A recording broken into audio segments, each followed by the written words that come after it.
Maka larilah Daud dari Nayot dekat Rama. Sampailah ia kepada Yonatan lalu berkata, Apakah yang telah kuperbuat? Apakah kesalahanku dan apakah dosaku terhadap ayahmu sehingga ia ingin mencabut nyawaku? Tetapi Yonatan berkata kepadanya, Jauhlah yang demikian itu. Engkau tidak akan mati dibunuh. Ingatlah, ayahku tidak berbuat sesuatu, baik perkara besar maupun perkara kecil, dengan tidak menyatakannya kepadaku. Mengapa ayahku harus menyembunyikan perkara ini kepadaku? Tidak mungkin. Tetapi Daud menjawab katanya, Ayahmu tahu benar bahwa engkau suka kepadaku. Sebab itu pikirnya, tidak boleh Yonatan mengetahui hal ini. Nanti ia bersusah hati. Namun, demi Tuhan yang hidup dan demi hidupmu, hanya satu langkah jaraknya antara aku dan maut. Yonatan berkata kepada Daud, Apapun kehendak hatimu, aku akan melakukannya bagimu. Lalu kata Daud kepada Yonatan, Kau tahu, besok bulan baru. Maka sebenarnya aku harus duduk makan bersama-sama dengan raja. Jika engkau membiarkan aku pergi, maka aku akan bersembunyi di padang sampai lusa petang.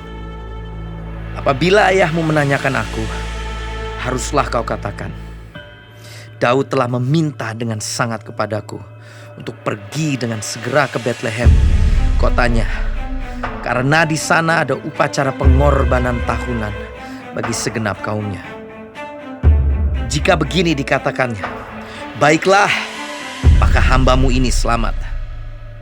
Tetapi jika amarahnya bangkit dengan segera, ketahuilah bahwa ia telah mengambil keputusan untuk mendatangkan celaka. Jika demikian, tunjukkanlah kesetiaanmu kepada hambamu ini, sebab engkau telah mengikat perjanjian di hadapan Tuhan dengan hambamu ini. Tetapi jika ada kesalahan padaku, engkau sendirilah membunuh aku. Mengapa engkau harus menyerahkan aku kepada ayahmu? tetapi jawab Yonatan, Jauhlah yang demikian itu. Sebab jika aku ketahui dengan pasti bahwa ayahku telah mengambil keputusan untuk mendatangkan celaka kepadamu, masakan aku tidak memberitahukannya kepadamu? Lalu bertanyalah Daud kepada Yonatan, Siapakah yang akan memberitahukan kepadaku apabila ayahmu menjawab engkau dengan keras? kata Yonatan kepada Daud. Marilah kita keluar ke padang. Maka keluarlah keduanya ke padang. Lalu berkatalah Yonatan kepada Daud, Demi Tuhan Allah Israel, besok atau lusa, kira-kira waktu ini, aku akan memeriksa perasaan ayahku. Apabila baik keadaannya bagi Daud, masakan aku tidak menyuruh orang kepadamu dan memberitahukannya kepadamu. Tetapi apabila ayahku memandang baik untuk mendatangkan celaka kepadamu, beginilah kiranya Tuhan menghukum Yonatan. Bahkan lebih lagi daripada itu, sekiranya aku tidak menyatakannya kepadamu dan membiarkan engkau pergi, sehingga engkau dapat berjalan dengan selamat. Tuhan kiranya menyertai engkau, seperti ia menyertai ayahku dahulu. Jika aku masih hidup, bukankah engkau akan menunjukkan kepadaku kasih setia Tuhan? Tetapi jika aku sudah mati, janganlah engkau memutuskan kasih setiamu terhadap keturunanku sampai selamanya. Dan apabila Tuhan melenyapkan setiap orang dari musuh Daud dari muka bumi, janganlah nama Yonatan terhapus dari keturunan Daud, melainkan kiranya Tuhan menuntut balas daripada musuh-musuh Daud. dan Yonatan menyuruh Daud sekali lagi bersumpah demi kasihnya kepadanya, sebab ia mengasihi Daud seperti dirinya sendiri. Kemudian berkatalah Yonatan kepadanya, Besok bulan baru, maka engkau nanti akan ditanyakan, sebab tempat dudukmu akan tinggal kosong. Tetapi lusa, engkau pasti akan dicari. Engkau harus datang ke tempat engkau bersembunyi pada hari peristiwa itu, dan duduklah dekat bukit batu. Maka aku akan memanahkan 3 anak panah ke samping batu itu, seolah-olah aku membidik suatu sasaran. Dan ketahuilah, aku akan menyuruh bujangku, pergilah mencari anak-anak panah itu. Jika tegas kukatakan kepada bujang itu, lihat anak-anak panah itu lebih kemari. Ambillah, maka datanglah. Sebab demi Tuhan yang hidup, engkau selamat dan tidak ada bahaya apa-apa. Tetapi jika begini kukatakan kepada orang muda itu, lihat anak-anak panah itu lebih ke sana, maka pergilah, sebab Tuhan menyuruh engkau pergi. Tentang hal yang kita janjikan itu, antara aku dan engkau, sesungguhnya Tuhan ada di antara aku dan engkau sampai selamanya. Sesudah itu bersembunyilah Daud di padang.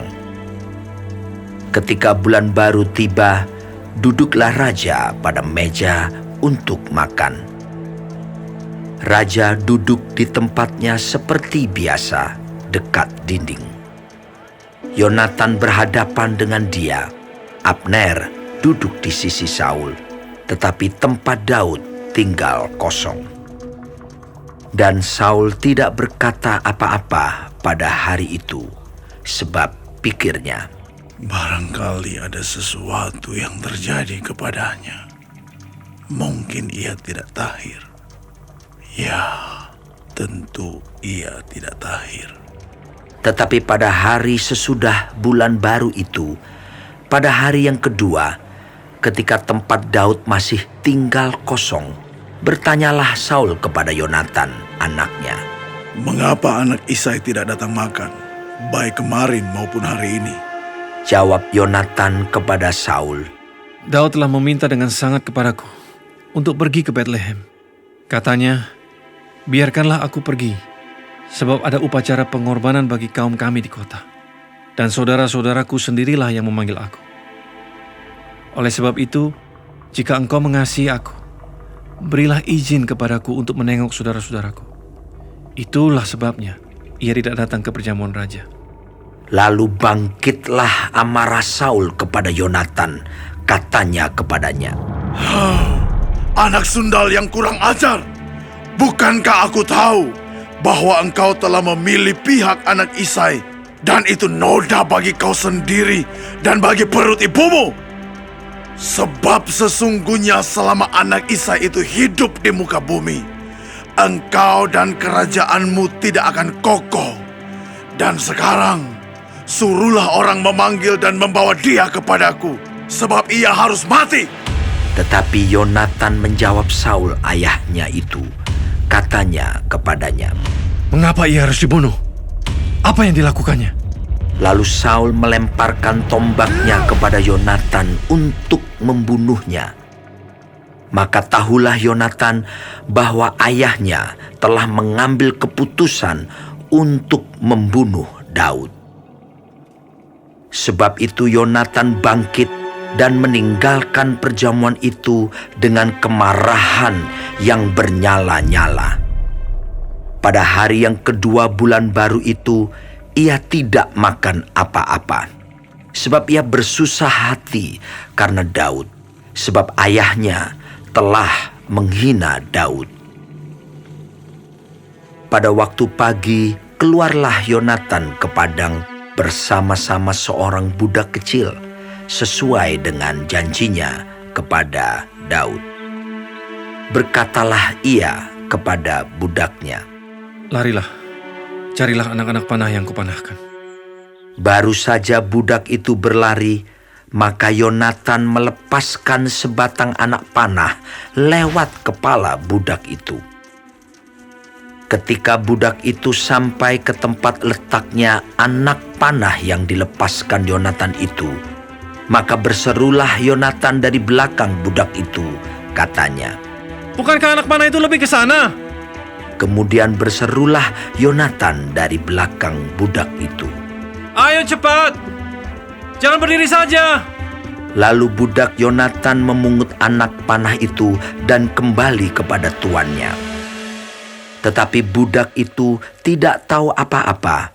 Hanya Yonatan dan Daudlah yang mengetahui hal itu. Sesudah itu Yonatan memberikan senjatanya kepada budak yang menyertai dia dan berkata kepadanya, Pergilah, bawalah ke kota. Maka pulanglah budak itu, lalu tampillah Daud dari sebelah bukit batu. Ia sujud dengan mukanya ke tanah dan menyembah 3 kali. Mereka bercium-ciuman dan bertangis-tangisan. Akhirnya Daud dapat menahan diri.